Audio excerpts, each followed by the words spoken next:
everyone, we're here with our first interview at NeurIPS in New Orleans 2023, our first in-person interview ever for the Weaviate podcast, and I couldn't imagine a better guest. Omar, it's so cool to meet you. ColBERT, DSPy, this latest arrays paper, I've been so interested in your work, and it's really cool to meet you. Thank you, Connor. Great to be here with you. Awesome. So could we get maybe sort of this question we want to do in this series at NeurIPS is like, before we dive into your works and further discussions on that, just this general question of like, it's pretty broad, but just like what's the current state of AI and maybe, where are we headed? Well, I'd say it's very clear from the last few years, especially the last year, that there's something to these language models that's really powerful.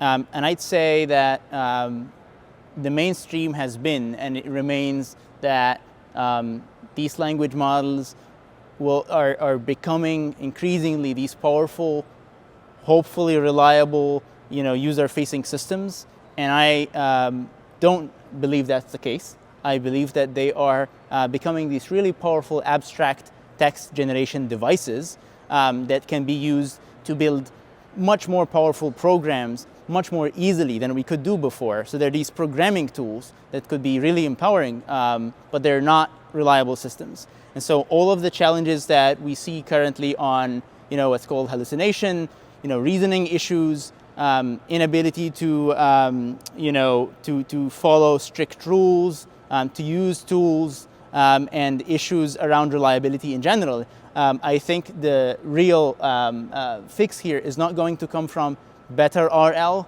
algorithms or data. It's not going to come from scaling up. It's going to come from just a different way of thinking about using these models as devices in bigger pipelines.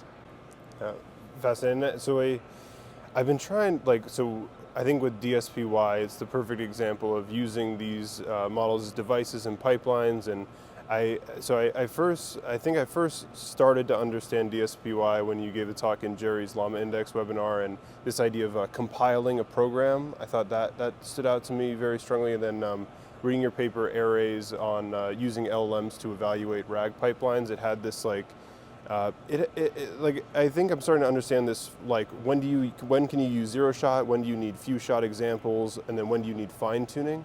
Then I guess if you could help me connect the dots between, so there's that scale of zero shot, few shot, fine tuning, and then there's also searching for a program, when do I need multi-hop, query decomposition, and tool use. And so I guess that's, for me, it's trying to connect the query pipeline with this fine tuning. So in general, there is a tremendous amount of progress in the field, but there's also this sense of crisis. We don't know how to do evaluation. We have these models that are so powerful. It's very easy to build kind of half-working systems, but it's hard to know, how well they're working and to compare them and to benchmark them, etc. And I'd say the central key sort of thing that we need to address here as people building things with these systems and people evaluating them is, what are you trying to build? Usually you're trying to solve a specific problem, a particular task. And so once you define your task, the question should be, what would I do? What's a good approach, a person, someone with reasonable, awareness about the constraints of the task, what would they do? So RAG is simply retrieval augmented generation is simply kind of the base case here of a lot of these tasks. If I'm asked a technical question about something I might not remember exactly, the first step I do is search.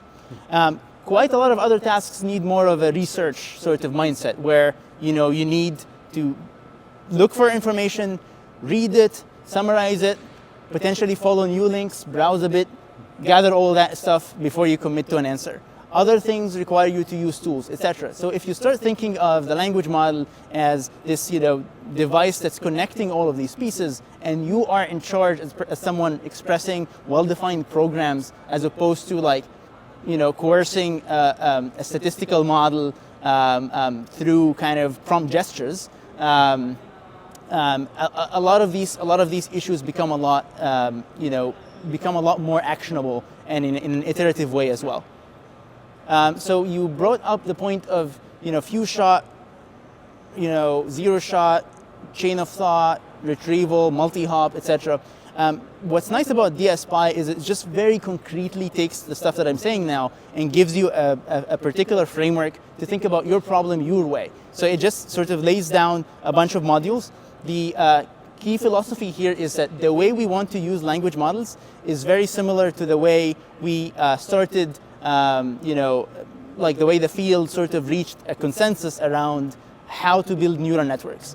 It wasn't always so clear that you had, these feed-forward layers that are just, you had convolutions and, dense layers and convolutions of various kinds and attention and recurrent layers. It was really, a much more organic thing at the start, the same way we're seeing with prompting techniques now. And what we're saying in DSPy is these prompting techniques make sense in general, but they shouldn't be these conceptual hand-wavy things. They should be concrete modules that have actual algorithms that are well-defined, and we should be able to express programs in terms of them. So if you go into DSPy right now, you'll find that there is a chain of thought module, a program of thought module, a React agent module, etc.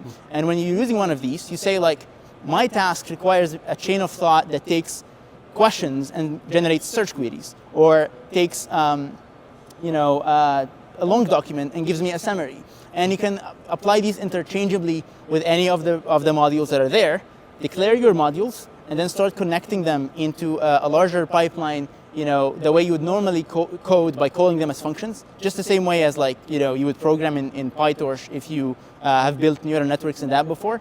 And then the process of compilation borrows a lot from program synthesis. Basically, we're saying, when you have a program like this, the missing piece is, how should I condition the model on my definition of the task to conduct each of the steps well? How can I teach the model to generate good search queries? How can I condition them, teach the model to take my passages and generate a well-grounded RAG response? And DSPy's answer to that is automatic compilation. You give us a metric of what you're trying to maximize. Maybe I want my answers to be faithful to the retrieved sources, and I'll define that in a particular way. Now, given a metric like this, we can apply very simple but really powerful optimization techniques that say what goes in the prompt and what updates I can make to the weights are actually these latent variables that I can sort of optimize and learn as parameters of these modules. And I can do that, over a whole program, not like piece by piece, to maximize the quality of your thing. And the idea here is that, there's this debate: is prompt engineering going to stay, or is it going to die? And the true answer is, these language models are powerful precisely because telling them to do things differently results in different outcomes. Now, they're too sensitive right now, and very small perturbations break them. That is not going to stay necessarily if the models become better.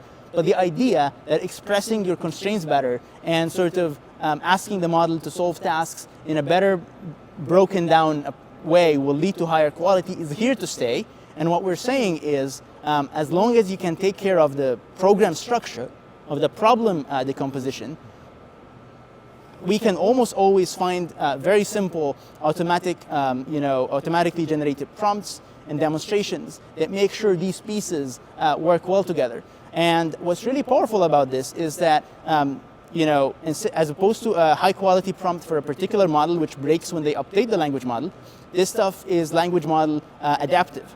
Model changes, the prompts get recompiled, get new ones. The other thing is that because this automatic optimization is there, you are forced to sort of contend with, what is it that I'm trying to optimize for? Do I care that the answers are correct?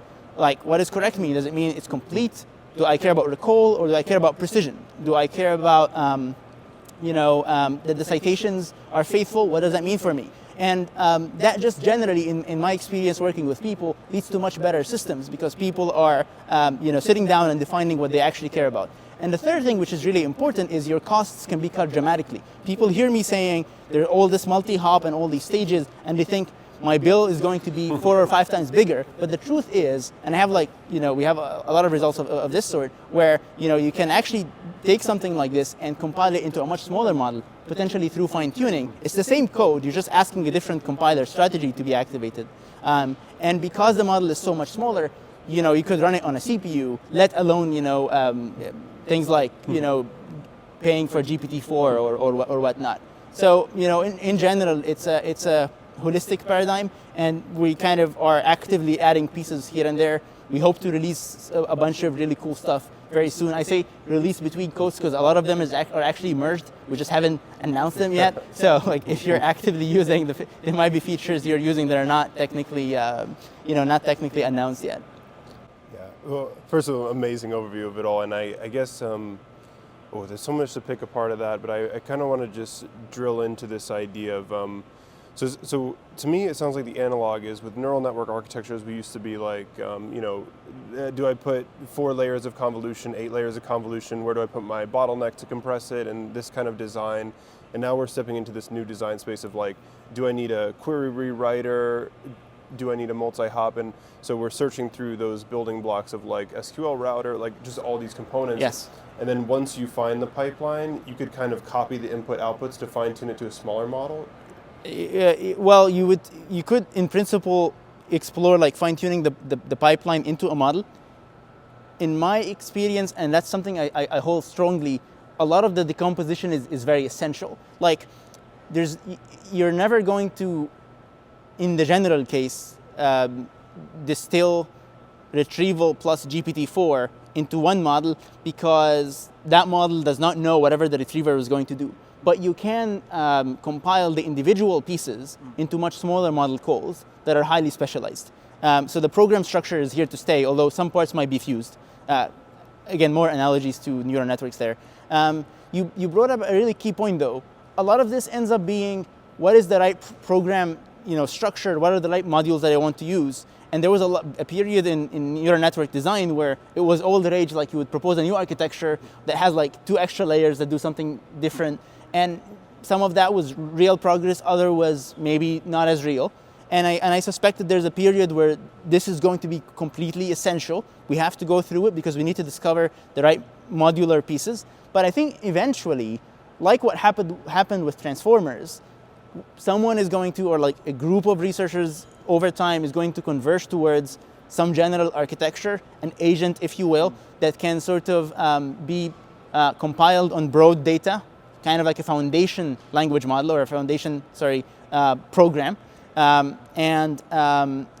Until then, we are forced, I believe, to work with, these modules that we have. And in some sense, in neural networks, this still matters. Like, the new language models coming out all the time, like mixture of experts. That's a neural network change.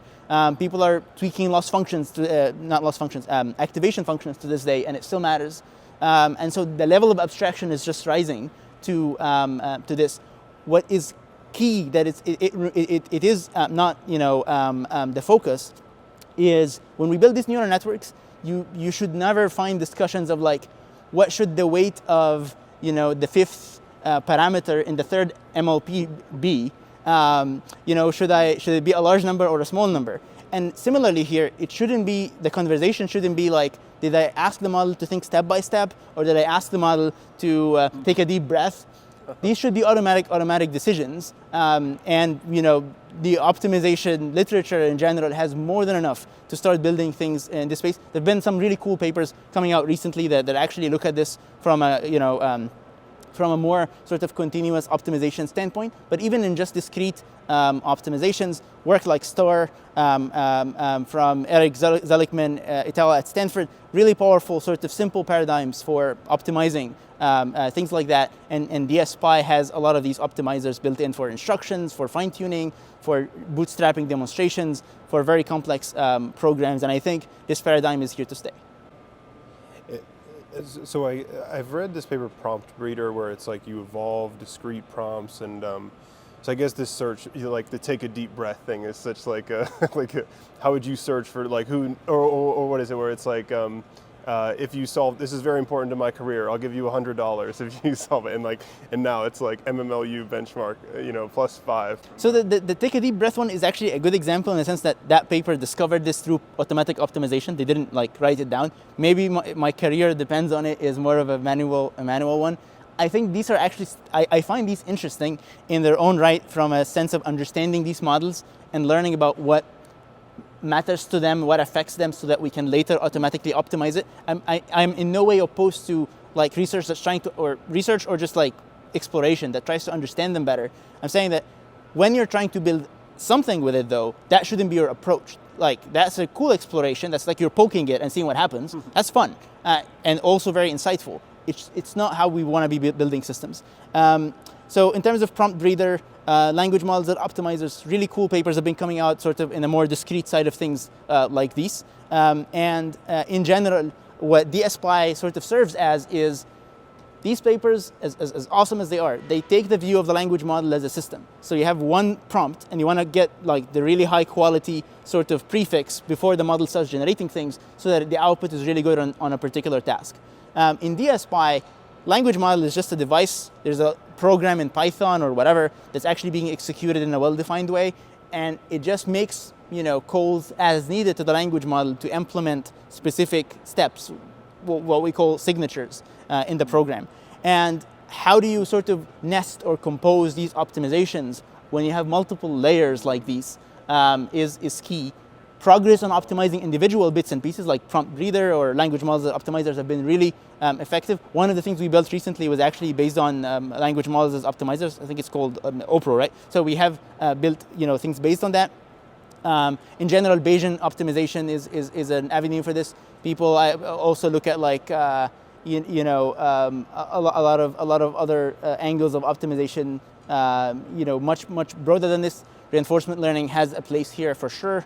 But all of these are solutions that the community has more than enough technical skills to resolve. The real shift has to happen in the way we view these, the way people building products and building systems, make the decision to invest in their task definition. What is it that I'm trying to measure? What is it that I'm trying to maximize?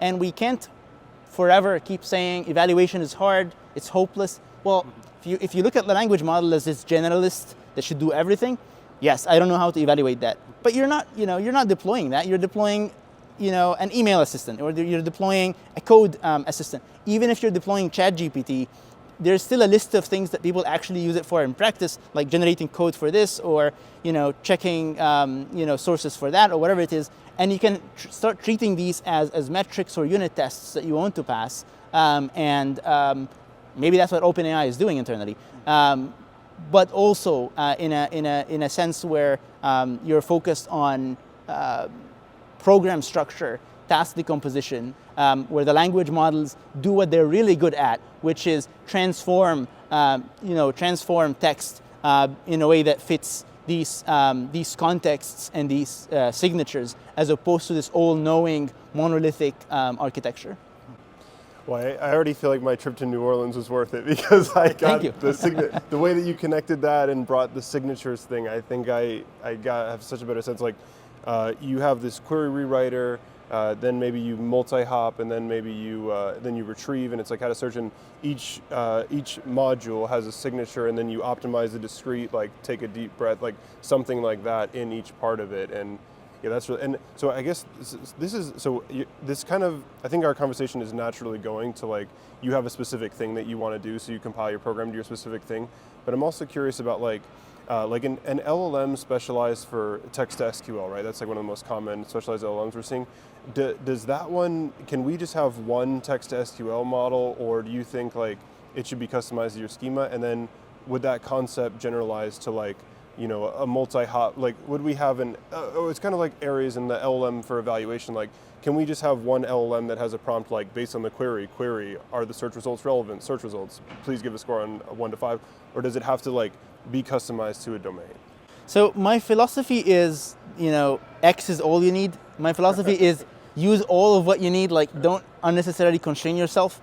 I'm all in for specialized models coming in within this paradigm where you're building bigger scaffoldings or systems around these models. Ideally, the way you build this is modular in the way that's consistent with this abstraction. So in particular, in DSPy, I'll use an even simpler example. Since I built ColBERT and it's something we use a lot, the default sort of retriever in the examples in DSPy is ColBERT. But it's in no way specific to ColBERT. DSPy can work with any, we have a Weaviate built-in retrieval sort of abstraction. If you look at the way the programs are structured, there is a DSPy.retrieve module. And that module isn't actually tied to any of the particular backends. The same way as like if you're doing PyTorch and you say I want a linear layer, you're not saying I want a linear layer that runs on the CPU with the Intel MKL backend. You just say a linear layer, and then when the code is running, it selects the either you manually select or it automatically selects the right backend. So similarly here, you still have a predictor of some kind that takes a signature. In this case, the signature is maybe text to SQL, like question to SQL query, and when it's being compiled, either an automatic process maps it to this model because it thinks it's going to do well, or it tried it and it worked well, or you manually say like, please map this to that particular model. But the idea is that your module itself is abstract enough that it's focused on what is the behavior I'm trying to express, and in what way am I trying to express it. The behavior I'm trying to express is the signature, and in what way I'm trying to express it is the module class itself, like chain of thought is one, basic prediction is one, React is another that has multiple calls internally, etc. So specialized models have a huge place to play here, but they're not like privileged. They're still compilation outputs for compiling these general signature-based modules. Yeah, I guess I love this. I agree. I think this whole LLM as a CPU, like Andrej Karpathy's narrative of the operating system. I really like it a lot. And then there's the compiler half of that. And I guess I've had I think there's a new paper that's titled LLM Compiler that's kind of about you take a task and then it's sort of like AutoGPT style where it decomposes all the subtasks of it and then it resolves dependencies, and that would be one perspective of thinking about a compiler.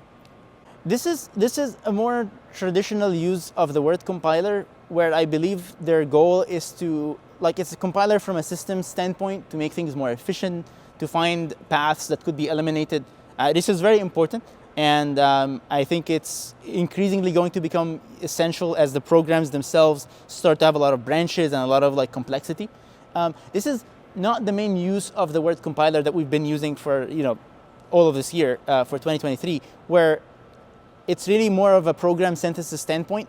You have a program, but there are missing pieces, like what are the prompts I'm going to use, for example, and the compiler's job is to look at your program and then fill in these missing pieces in accordance with your metrics, with your assertions, and other constraints that your program specifies. So these are two different things. But what's nice about the word compiler is that it conveys, you give me a program and either we'll give you more effective ones or more efficient ones, or hopefully a bit of both. Amazing. Well, I thought this whole discussion of DSPy was just amazing, and the whole module signatures, all of it sounds super compelling. I think anyone listening would be convinced of this. I have to ask you a question about I remember listening to you on, I think it was Christopher Manning's podcast, where he says ColBERT, Stephen Colbert, the actor, and I think a talk show host, and I always thought it was a ColBERT, but I just heard it ColBERT. Well, it's no big deal. Well, we have it looks like we have a pattern of names that are a little confusing. DSPy or DSPy, ColBERT or ColBERT. It's all right. Yeah. But so I remember, I had kind of fact checked my understanding of it with Nils Reimers quickly, and he said sounds good, but I think here with Omar Khattab would be the best. So is the idea behind it that right now with vectors we're pooling, at the output of BERT you have a vector for each of the tokens, and then we pool it, and that's the vector that goes into vector databases typically. But the idea of late interaction would be you first search with that pooled vector, and then you get say the top 100 neighbors, and then you have this inner product with those other vectors. No, not quite. Yeah, fantastic. Well, although that could be one way to do it, but we don't happen to do it that way. So your audience is familiar with byte encoders. You have a model, could be a black box, could be Coheres, for example, or it could be a BERT-based thing, and it gives them a vector for each document in their data set. And then when they have a query, it embeds it into another vector and does similarity search, maybe through a service like yours. On the other extreme of things are rerankers or cross encoders. So here, you're saying, I want a much more powerful contextual awareness. I want to go to the model and say, please take my question and my document and give me a score. And I'll repeat this with all of the documents that I care about, and then I'll sort based on these scores. This is known, like it's established and generally not questioned, that this is much higher in quality because, well, you're relying on a transformer as opposed to a dot product. The reason it's more powerful intuitively is all of these interactions between the terms. Basically, the model is able to say like, oh, I see this word here in this context, which kind of looks like that phrase there in that context. So it starts to aggregate these signals as it builds up the final relevance score. So why don't we just all use that? The problem with this is that every time you want to score a document, you have to go to the language model and give it the query and the document, and it has to re-encode it from scratch. So if you have 10 million documents, I mean, frankly, even if you have 10,000, now you have to call the model that many times. And that's just infeasible in the grand scheme of things. So people generally resort to embedding things into a vector and working to make sure that these representations are as high quality as possible. There's been tons of work in this space over the past many years. ColBERT takes a different approach. It says, well, why are we giving up so quickly on these interactions? What if we could have late interactions that keep the main source of gains there while avoiding all of the scalability issues? So what's great about interactions is that you have representations that can be fine-grained. They're at the level of the tokens. So instead of one big vector that's pooled, as you said, we have maybe 100 tiny vectors for each document. And when I say tiny, I really mean they're very small, like 20 bytes, for example, for each vector. And people have done even smaller. So now that we have representations at the level of all of the words, our document is now a matrix. It's a set of vectors. And our query is also a set of vectors. And we need a way to do the actual scoring. So what ColBERT also introduces is a scoring mechanism that, surprisingly, to my own surprise, manages to preserve the precision of going through the transformer and doing the full interaction, and can scale to massive data sets, to millions of documents in milliseconds. That scoring mechanism at the high level is basically saying, for every embedding in the query, just find the highest scoring, most similar embedding in the document, and that's a score, and then simply average them across all of the query vectors. So it's a sum or average of maximum similarity scores. This looks like a really simple function, but the cool thing is because of the properties just mathematically of maximum and sum, we're able to leverage the same techniques that allow single vector models to scale. Things like similarity search indexes, like dense vector indexes, which can do search in sublinear complexity. We can leverage them also to do ColBERT search at large scale. So we can search things like 150 million documents in 150, 100 something milliseconds on a CPU without a GPU with ColBERT v2, for example. So the interesting thing is, quite surprisingly, this manages to perform as well as cross encoders, as having a full attention. But because it can scale to millions of documents, you're able to get much higher recall. Basically, it's as if you were able to take your cross encoder and run it on all millions of documents that you have, but in milliseconds. And which means that you don't need like a cheaper model that gives you the initial ranking that you are going to re-rank accordingly. What's the catch? What's the cost? For a while, the catch was the index was very large. ColBERT v2 fixes that and compresses the vectors dramatically. The real catch that remains, and it's not going to go anywhere unless maybe you guys help us out, is that the infrastructure for this is specialized. You cannot simply use off-the-shelf single vector retrieval system to do that. It needs its own specialized search because you're working with matrices, not with vectors. But as long as you're able to do that, and as long as that you trust the community, including us and others, to keep releasing new ColBERT and ColBERT-like models that keep up with all the advances in the field, which are tremendous, then I believe this paradigm is here to stay and is here to transform retrieval. So I think, so I'm sorry if I'm trying to just understand everything. Yeah. So we would need a custom ColBERT model to produce that matrix then. So is not something that you could kind of retrofit a lot of the off-the-shelf kind of zero-shot embedding providers that we currently have. It would be, an entirely new category of embedding models to produce the matrix that we then. It's the same architecture as far as the encoder is concerned, but it needs to be trained specifically to do late interaction. Like ColBERT v2 exists, for example. We've been working on ColBERT 2.5 for some time. We have things in the pipeline, but I mean the community. I was this morning at the XDR poster from DeepMind, Google DeepMind, and they have built this ColBERT variant that's really cool. This one is not open source, but there's tremendous, a very large number of open source ones, and more to come. Amazing. Omar, I am so happy with this podcast. It's our first in-person podcast we're recording, and it's, again, so cool to meet you. These ideas of ColBERT and DSPy are both like so inspiring, and I heard also the thing on Twitter that I missed this joke that if you at Omar, he'll come out and help answer your question. So I thought I'd work that in somewhere in the podcast. But anyways, Omar, thank you so much for doing this. Yeah, thank you, Connor. Awesome.